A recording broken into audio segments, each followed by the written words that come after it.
हरे कृष्ण राधे राधे गौर हरि हरि बोल। जय गोविंद जय राधा रानी राधे राधे। श्रीमद् भगवद गीता यथायथ अखंड मंडलाकारं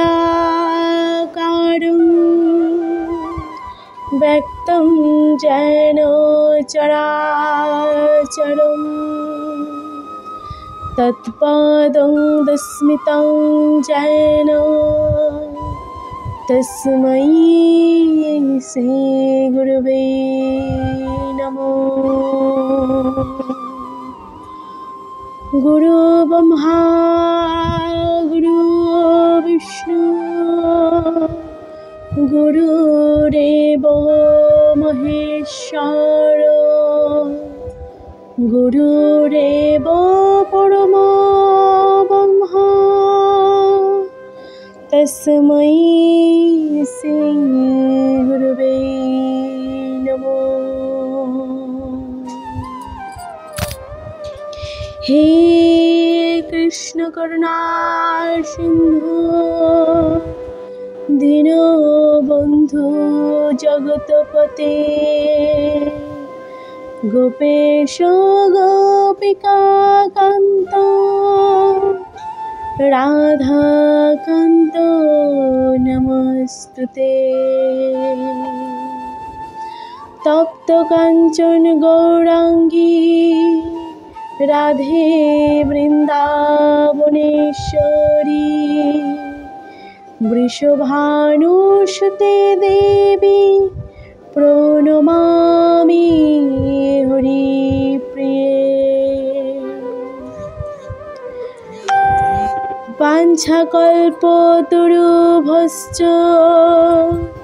कृपा सिन्धुभ्येव च पतितानां पावनेभ्यो वैष्णवेभ्यो नमो नमो।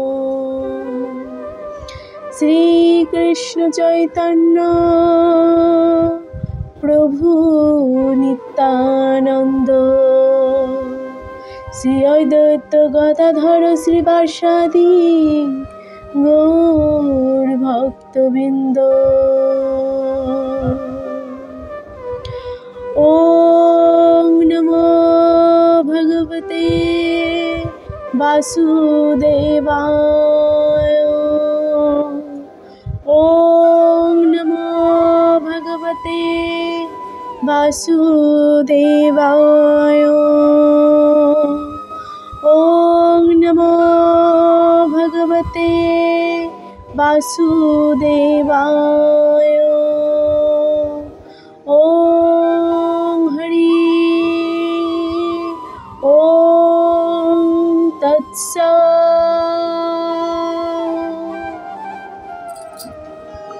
श्रीमद् भगवद गीतार षष्ठ अध्याय ध्यान योग श्लोक नम्बर 35। श्री भगवान उवाच श्री भगवान बोलছেন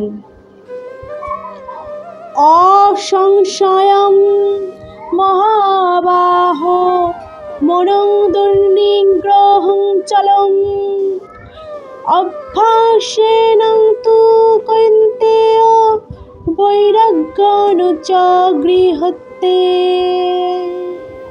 অনুবাদ। পরমেশ্বর ভগবান বললেন, হে মহাবাহ, মন যে দুর্দমনীয় ও চঞ্চল তাতে তো কোনো সন্দেহ নেই, কিন্তু কৈন্তেয় ক্রমশ অভ্যাস ও বৈরাগ্যের দ্বারা মনকে বশীভূত করা যায়। তাৎপর্য: অবাধ্য মনকে সংযত করার কাঠিন্যের কথা যে অর্জুন ব্যক্ত করেছিলেন, ভগবান তা স্বীকার করছেন, কিন্তু সেই সঙ্গে ভগবান এটি জানিয়েও দিলেন যে অভ্যাস ও বৈরাগ্যের দ্বারাই তা করা সম্ভব। সেই অভ্যাসটি কি? বর্তমান যুগে তীর্থবাস, পরমাত্মার ধ্যান, মন ও ইন্দ্রিয়গুলির নিগ্রহ, ব্রহ্মচর্য পালন, এমন কি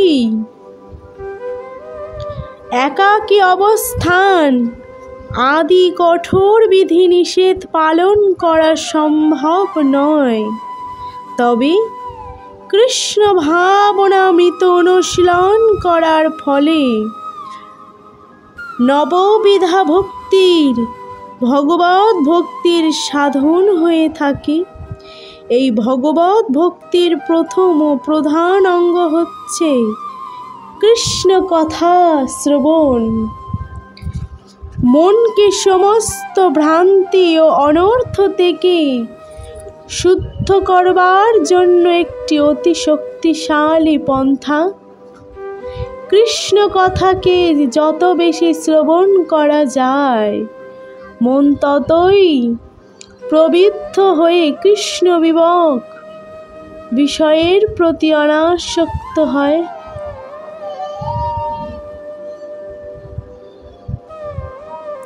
কৃষ্ণ ভক্তির প্রতিকূল কার্যকলাপ থেকে মনকে অনাসক্ত করার ফলে সহজেই বৈরাগ্যের শিক্ষা লাভ করা যায়। বৈরাগ্য মানে হচ্ছে অনাসক্ত করার ফলে বৈরাগ্যের শিক্ষা লাভ করা যায়।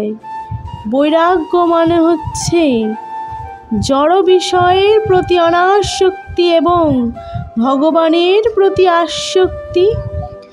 কৃষ্ণ লীলায় মনকে আসক্ত করার থেকে নির্বিশেষ বৈরাগ্য অনেক বেশি কঠিন।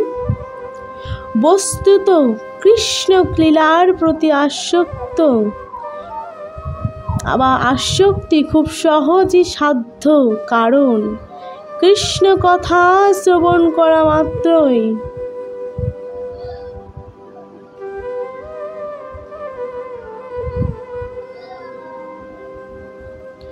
শ্রোতা তার প্রতি অনুরক্ত হয়। এই আসক্তিকে বলা হয় পরশানুভব বা পারমার্থিক তৃপ্তি।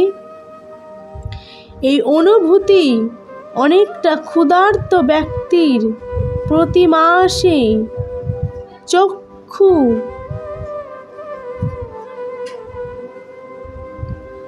ক্ষুণ্ণবৃত্তিরূপ তৃপ্তির মতো। ক্ষুধার সময় যতই ভোজন করা হয় ততই তৃপ্তি ও শক্তি অনুভূত হয়, অপাকৃত তৃপ্তি অনুভূত হয়। এই পদ্ধতি অনেকটা সুদক্ষ চিকিৎসা। চিন্ময় লীলা শ্রবণ করা হয়েছে উত্তম মনের সুদক্ষ চিকিৎসা এবং কৃষ্ণ প্রসাদ হচ্ছে ভবরোগ নিরাময়ের উপযুক্ত পন্থা। কৃষ্ণ ভাবনামৃতের পন্থাই হলো ঠিক। কৃষ্ণমৃতের পন্থাই হলো এই চিকিৎসা। শ্লোক নাম্বার 36। অসংযত্তাত্মানং যোগে দুষ্প্রাপ্য ইতি মে মতি বশং আত্মানং তু যততাং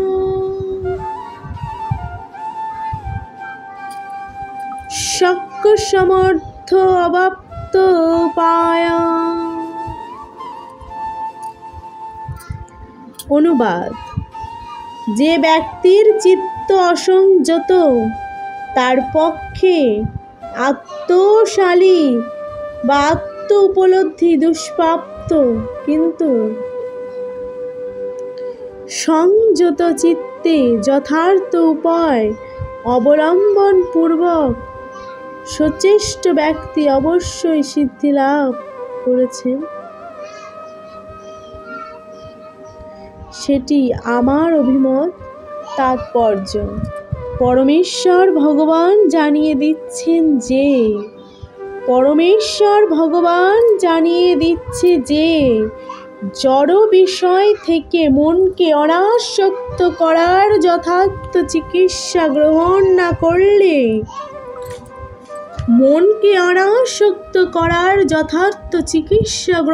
না করলে কখনোই আত্ম উপলব্ধি লাভে সফল হওয়া যায় না।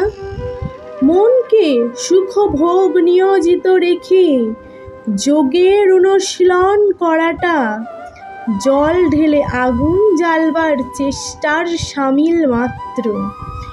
মনকে সংযত না করে যোগ অনুশীলন করাটা সময়ের অপচয় মাত্র।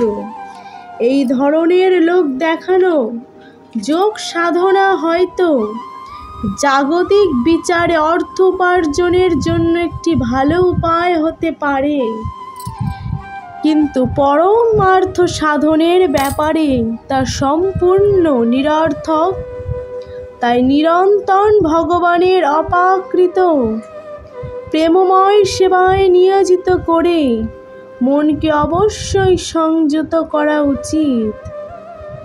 কৃষ্ণ ভাবনামৃত বা ভগবৎ সেবায় নিয়োজিত না হলে মনকে কখনোই সংযত করা যায় না। কৃষ্ণ ভাবনাময় ভগবৎ ভক্ত পৃথকভাবে প্রচেষ্টা না করে অনায়াসে যোগ সাধনার সমস্ত ফলাফল লাভ করেন, কিন্তু কৃষ্ণ ভাবনাময় না হয়ে যোগ অনুশীলনকারী কখনোই তার যোগ সাধনায় সিদ্ধি লাভ করতে পারবে না। হরে কৃষ্ণ কৃষ্ণ কৃষ্ণ হরে হরে, হরে রাম রাম রাম হরে হরে। জয় শ্রীকৃষ্ণ, জয় গোবিন্দ, জয় রাধারানী, রাধে রাধে।